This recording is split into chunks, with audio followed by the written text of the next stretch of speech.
Okay, so just the thing that we were doing, we were talking about, oh geez Louise, it would have been Monday, so 2 days ago. We talked about transforming the amplitude, and we know that the amplitude is the distance between the median and an extreme value. So an extreme would be either a max or a min. So this right here represents the amplitude. That may not be the best color choice I've picked. Okay, and we also know that, this is what we decided last time, that an amplitude is the same thing as a vertical stretch. So we called it a vertical stretch in chapter 1, but when we're relating it to sinusoidal functions, sinusoidal, the word sinusoidal just means the wave, we call it the amplitude. And how to calculate, mathematically calculate the amplitude, we take the maximum, we minus the minimum, and we divide by 2. So we did that, that was Monday. Today, we're going to talk about transforming the period. All right, so we know that sine x and cosine x have a period of 2 pi. And we talked about a period being either a max to a max, a min to a min, or a median. You need 3 of these ones.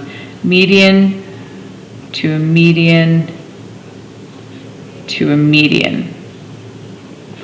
Okay, so my question to you guys is, where does a sine graph start? Does it start at the maximum? Does it start at the minimum? Or does it start at the median? Median. Median, beauty. So sine graphs start at a median. Okay, my next question, where do cosine graphs start? Do they start at a max, a min, or a median?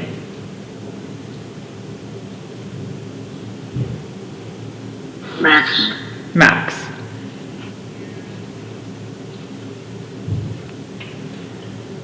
Okay, that's pretty cool. Can I flip back to the last one? Just for a second, sorry. I don't know if we had a chance to talk about this. Oh, we did. We talked about it reflecting on the x-axis. So we know that this is a sinusoidal graph, so we know that it's going to start at a median. And when the amplitude, I'm just going to add some notes down here. When the amplitude, I can't spell amplitude. Amplitude is positive. We start at a median and we head towards a max. So when the amplitude is positive on a sine graph, maybe I'll just define that. So when the amplitude is a positive, we start at a median and we go towards a max. I don't know. Somebody's calling my phone again. I'm assuming it's my SIN number that has been, I don't know, corrupted or something. But if we look at, on a sine graph, if the amplitude is negative, which is our green graph here, I don't know if you can tell if it's green or not, what happens? We start at a median, but where do we head? We head towards a minimum. So when the amplitude is negative, we still start at a median, but this time we head towards a negative. And that's that reflection in the x-axis. Nothing's different than chapter 1, but now we're applying it to some very specifics on the sinusoidal graph. So this is kind of handy to know.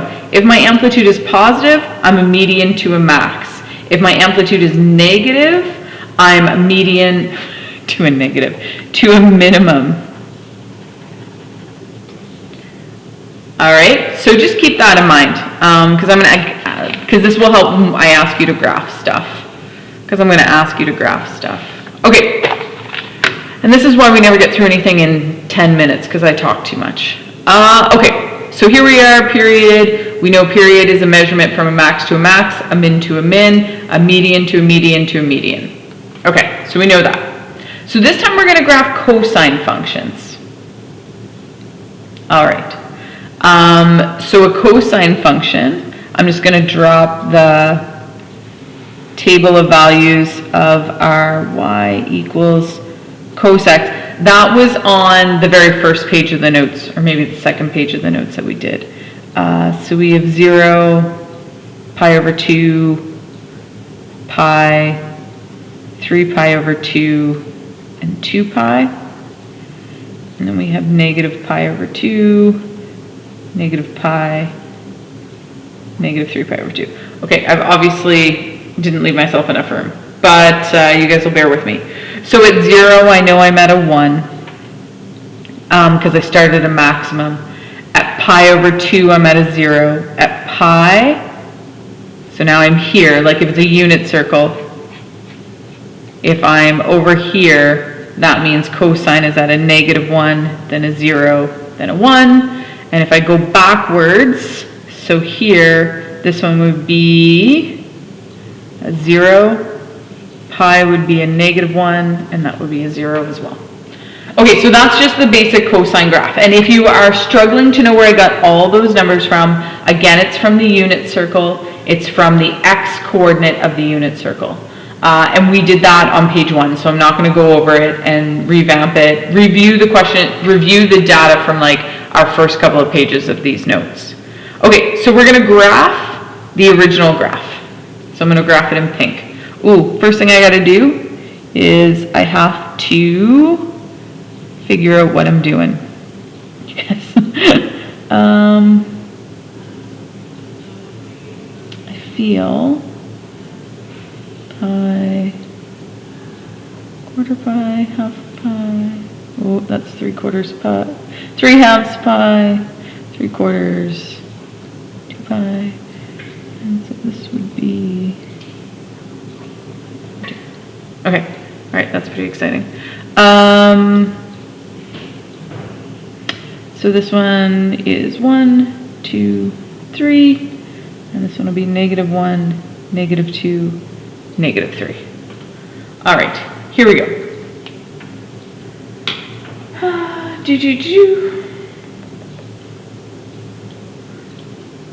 Okay, let's graph it. A little distracted, people are knocking on my doors. I apologize. So at 0, we're at 1. At pi over 2, we're at 0. At pi, we're at -1. At 3 pi over 2, we're at 0. And at 2 pi, we're back to 1. So again, we're going to talk about these smooth curves. Okay, now notice my arrows. I can't point this one directly up. We talked about that on the cosine graph, because my graph, when it hits a maximum, the next place it's headed is down. So my arrows have to point down. If they point up, we have a problem. It's kind of a smooth curve, except for whatever I did there. That's a bad shape of a graph, because that point looks lower than that point. So don't judge me too harshly, but if you were to take a half mark off this, I would understand. All right, so here we go. Now, this is like our f of x graph. So this is like chapter 4. So now the amplitude is in front. The amplitude is in front, but that deals with the vertical stretch. This is now a number with the x. So this is going to be dealing with the, I didn't put an R in there, horizontal, let me try again.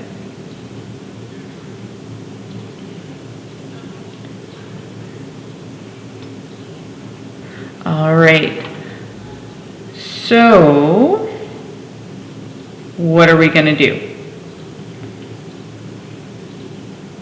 What are we going to do with those numbers? Anybody have a suggestion? Like, it was pretty easy because we were just timesing the y's by 3 or by -2. What did we do? With the cos 4x, you'd have to compress it by 4. Okay, so you're Because saying... with x's rule, you have to do the reciprocal of the multiplication that you're given. Nice. Yes, very good. Very exciting. Okay, so what do we anticipate what do we anticipate to happen with that cos of 4x? Are we going to get a wider graph or a more squished together graph? Squishy graph. Squishy graph, right? Because it's a quarter. So this one we are multiply x's by a quarter. So you see how chapter 1 ties in here. This is all about applying those transformations from chapter 1 to different types of graphs. Oh, goodness gracious. So we're going to have to multiply all of our x's by, so y equals cos 4x. So what we know is we times all our x's by 4. And it looks like I'm starting at 0, so we'll start with 0. 0 times 1/4 is still 0. So that's a nice invariant point. What's a half times by a quarter?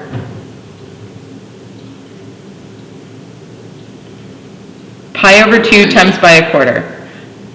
So that's going to be pi over 8. Pi over 8. Nothing happens to my y, so that stays the same. So pi times by a quarter is going to be a quarter pi. Nothing happens to my y. What happens here?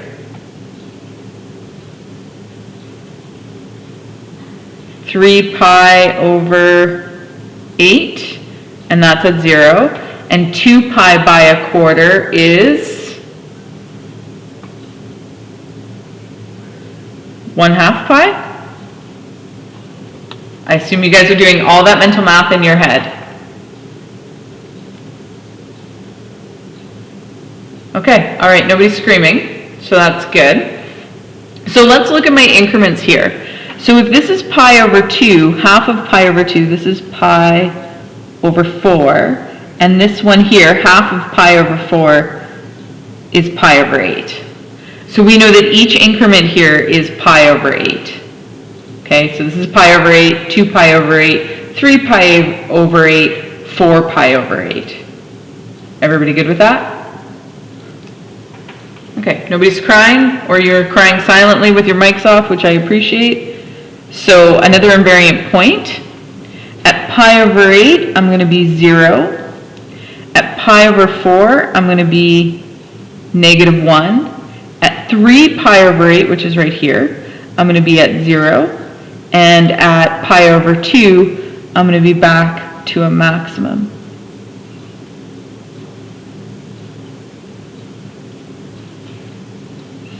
So that's my y equals cos 4x graph.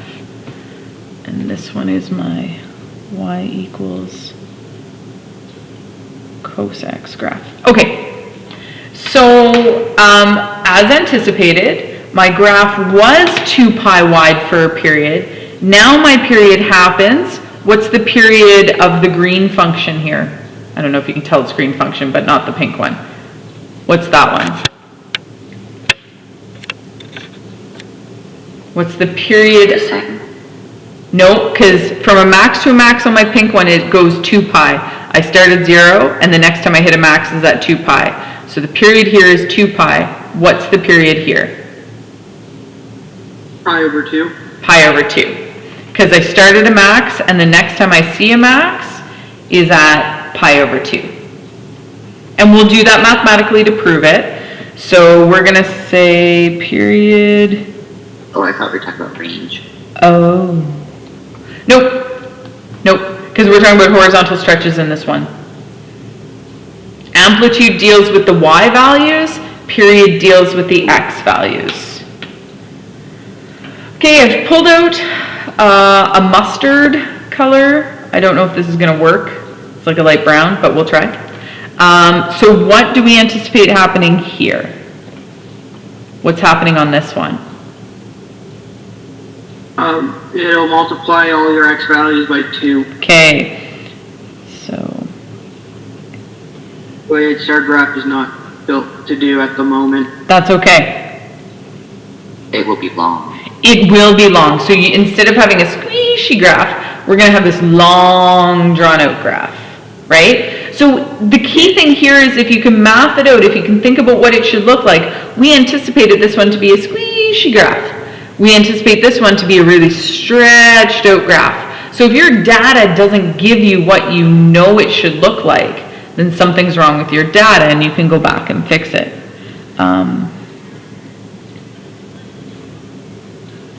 Okay, so,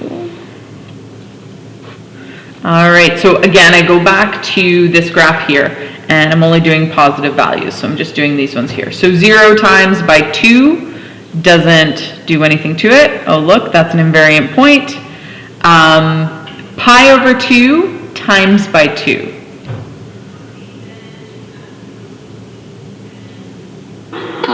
Pi. And again, nothing's happening to the y's because my amplitude isn't, it's 1. That's all my amplitude is. So pi times by 2 is 2 pi. I can do that math all by myself. 3 pi over 2 times by 2 is 3 pi. And 2 pi times by 2 is 4 pi. This is nice, eh? Like 0 pi, 2 pi, 3 pi, 4 pi. That'd be glorious. That'd be wonderful. Okay, so let's do some math. Okay, invariant point. Pi, I'm at 0. 2 pi, I'm at -1. And then 3 pi would be way out here. It'd be like that, so. And so this is going to go up because I haven't hit my maximum yet, and this one's going to point down. So this one's at a y equals, let me put it up. I don't even have room anymore. Y equals cos 1/2 x. So I'm labeling all my graphs.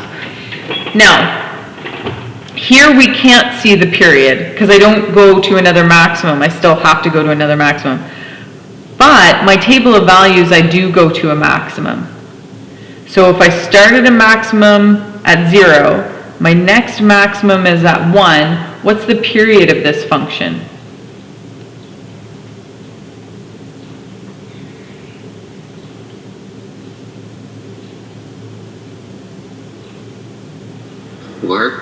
Brilliant, 4 pi. All right, so you're right, Cam, my graph, I was more worried about the little squishy graph than I was about the big stretched out graph. So I'm just saying that that's 3 pi right there. I didn't even get a chance to graph that. Like that one's not even on my graph at all.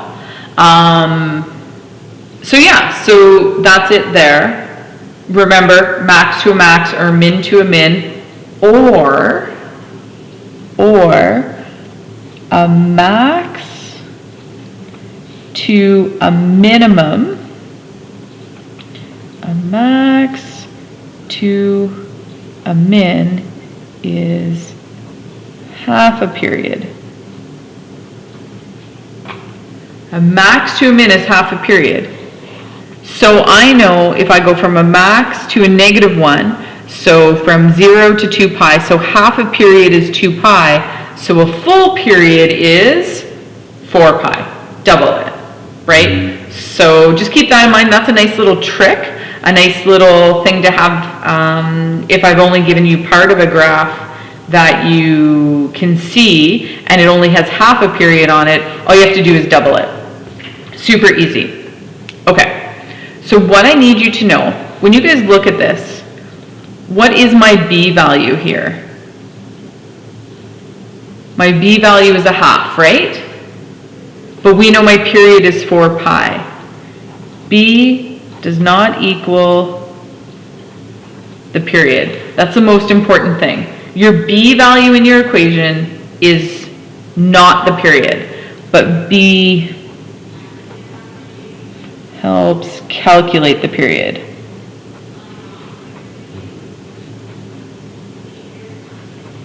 Okay, so the B value isn't the period. So when I look at this, just because my B value is a half, my period isn't a half, but it helps me find my period.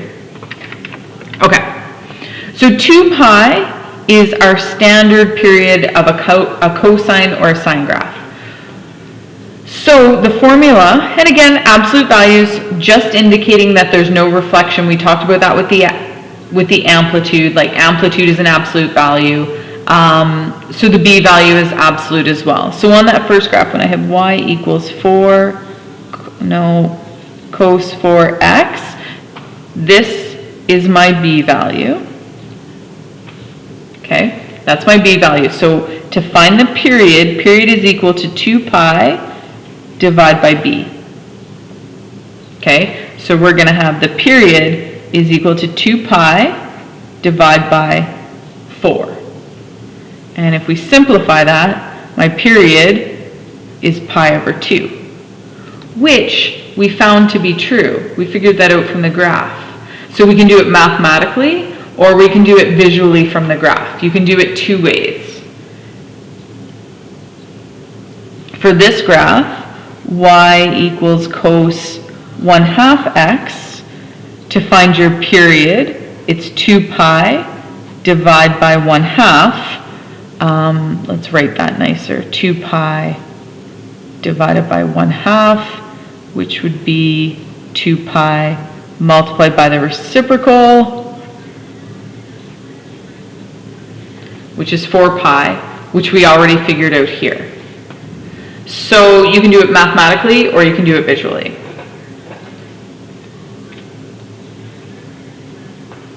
So B is not the period. That's the most important thing. A lot of people get that messed up, and when you have so much information to remember, it's so hard to keep everything straight, but this is kind of like a big deal. This is a big one here. Everybody good if I flip the page? Okay, nobody's screaming. I like it. All right, here we go. We're gonna graph. So this is the transformations from lesson 1, but applied to sinusoidal graphs in chapter 5. So this is that combination of those two chapters coming together. But really, nothing too scary here. This means we're going to have a reflection in the x-axis, because really we're multiplying the y values by -3. We're going to have a vertical stretch by a factor of 3. And we are going to have a horizontal stretch, squish, by a factor of 1/2. Okay, so that is using words to describe the transformations. Now let's talk about the math we're going to do. Let's do a mapping rule. So x's and y's. So we're going to take our x's and they're going to be times by 1/2, and our y's are going to be times by -3. Okay, words to describe, mapping rule to tell me the math. I find mapping rules really helpful. I was marking somebody's test yesterday and their answer was exactly like my answer key. I was like, very cool. Okay. Like they had written the same like trick down or something that I had done. Do you guys want me to do the standard cos table? Will that help you? First, to put that down on the page. Would that be helpful? Yes, no? Sure. Thanks, I appreciate that. Somebody's talking to me. Okay, so I'm going to do a positive rotation. I don't have any negatives here. So 0, pi over 2, pi, 3 pi over 2, and 2 pi. So I know that if you know that your cosine graphs start at a maximum, on your basic cos graph, it's always going to be a 1. Now, where do you go from a maximum? Down. Down. Do you go directly to a minimum, or where do you hit in between? A median. Median. And our median's at 0. Minimum, median, maximum. So even though I don't remember the unit circle or something like that, you can still do this chart pretty easily. So now over here, I'm going to do my y equals negative 3 cos 2x table. And I'm going to do my table of values first before I put my increments on, so I don't end up in the situation I just ended up with in the last example where I kind of ran off the page. So x's are going to be times by a half. Okay, that has no effect on 0. Y's are going to be times by negative 3, right? Did my mapping rule here. So this will be negative 3. All right.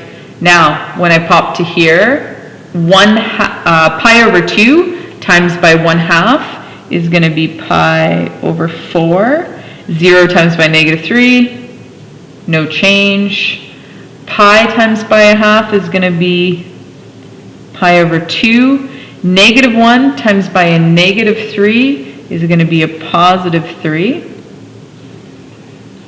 This is going to be 3 pi over 4. This will still be 0. And this will be pi. And this will be negative 3. Okay? All right. This is exciting. Okay, let's graph it. Okay, so my period is pi because I'm going from a minimum to a minimum. From 0 to pi, I go minimum first, minimum last. So I know my period is pi. So let's go pi over 4, pi over 2.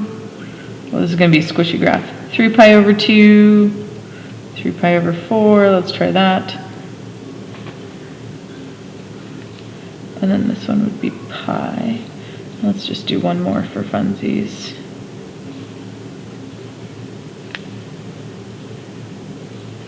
If you guys are really struggling with the increments, you can always do this. Pi over 4, 2 pi over 4, 3 pi over 4, 4 pi over 4, 5 pi over 4. This reduces to that. If that helps you see it better. It depends on how confident you feel with fractions. I'm pretty confident to do this, but as you can see, I still screwed up. To do the reduced fraction in there, and I know that pi over 2 is the same thing as saying 2 over 4, but this is nice because this is 1, 2, 3, 4, 5. The next one would be 6 pi over 4, which would be 3 over 2, right? Like, so if it makes more sense to do it this way for you, that's fine to put your increments on there. You just got to know that this point and this point are the exact same spot, equivalent fractions. Whatever works for you guys. So we'll go negative 1, negative 2, negative 3, 1, 2, 3. So my graph starts at 0 and negative 3. Okay, so I'm starting at a minimum, so where do I go next? I got to go up, right? I got to go to my median. So my median is here, my maximum is here, median. Oh, did I miss something?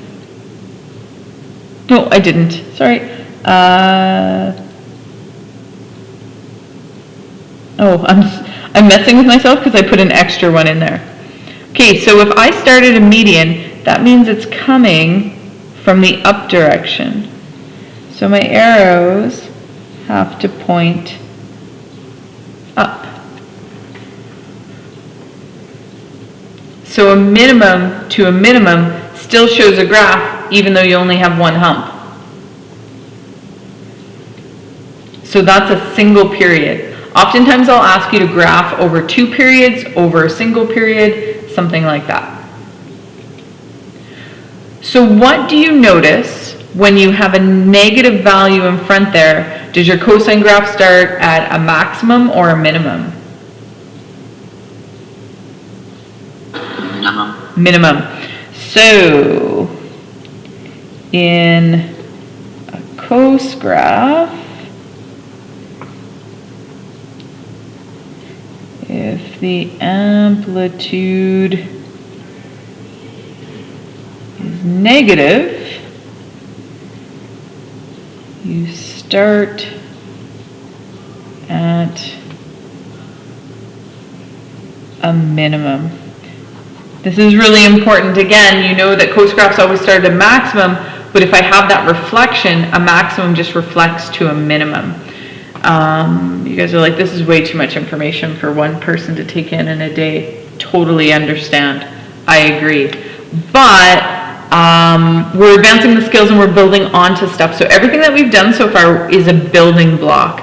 So the trouble is if you haven't put or haven't finished like chapter 1 or chapter 4, chapter 5 is a little unstable because you don't have a strong foundation. So just make sure that you really make the effort to stay caught up. And I know that you guys are all really trying, and I appreciate that. I know we don't always do it perfectly every time, me included. Okay, so any reflections in this one, in the next one? No. No, straight up. So let's just do our mapping rule. So x, y, what's my mapping rule? What are times the x's by? 3. X's. Oh, a quarter. A quarter. Trick question. They come in the wrong order here because that's your y and then that's your x. And in coordinate pairs, we always do it x then y. Why can't it just be simple? Why can't it just be simple? Okay, so I'm going to give you the sine, the standard sine ones. So y equals sine x. And yes, ladies and gentlemen, I do expect you to be able to do this. Again, these are just the axes, so I'm hoping that all of you feel pretty confident to know the sine and cosine values on the x and y axes. So at 0, it's 0. At pi over 2, it's 1. At pi, it's 0, -1, and 0. Okay? Pretty easy. So now let's do our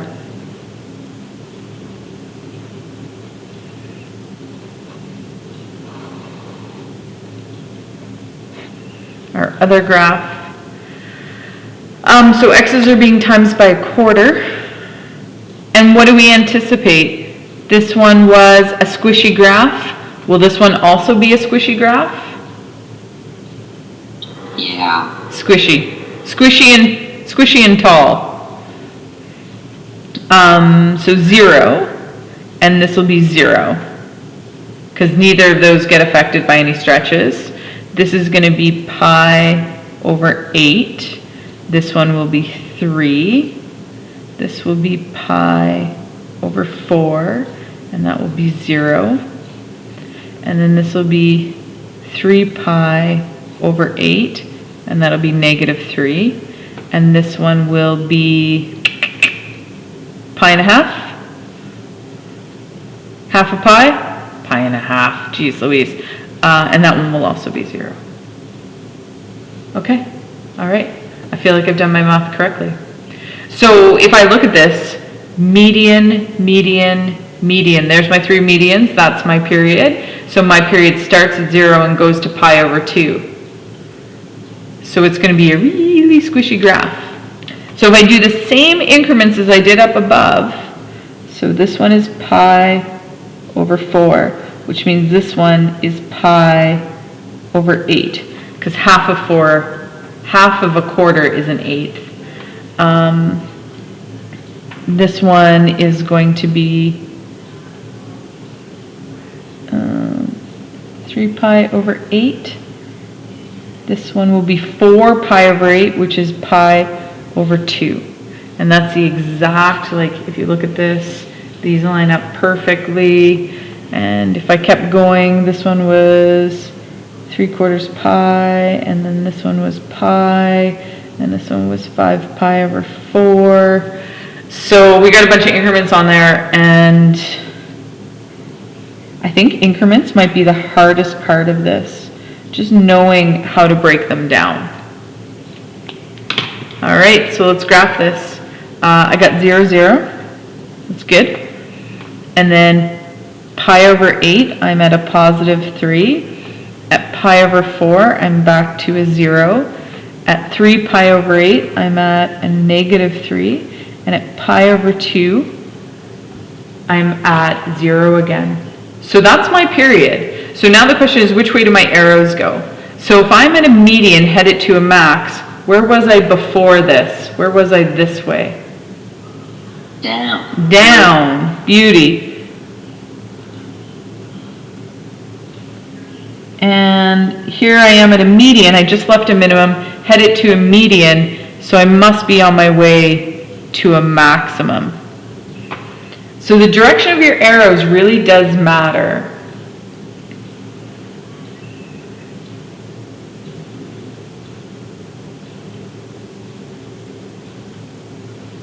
Isn't that exciting? Kinda, sorta? No? Not really? Alright. Like mildly? Mildly exciting, sort of? Hey, what's the period of this graph? Let's calculate it mathematically. I know that I've got a median, median, median, so my period is pi over 2, but let's calculate it mathematically. So my b value is 4. So period equals 2 pi divided by the b value. Not the reciprocated one, but the actual b value. And so we're just going to reduce that, and that gives me pi over 2, which I had anticipated. I started at 0, I went to pi over 2. I think that's my last question. That was a long lesson. I think that was a long lesson. Okay, so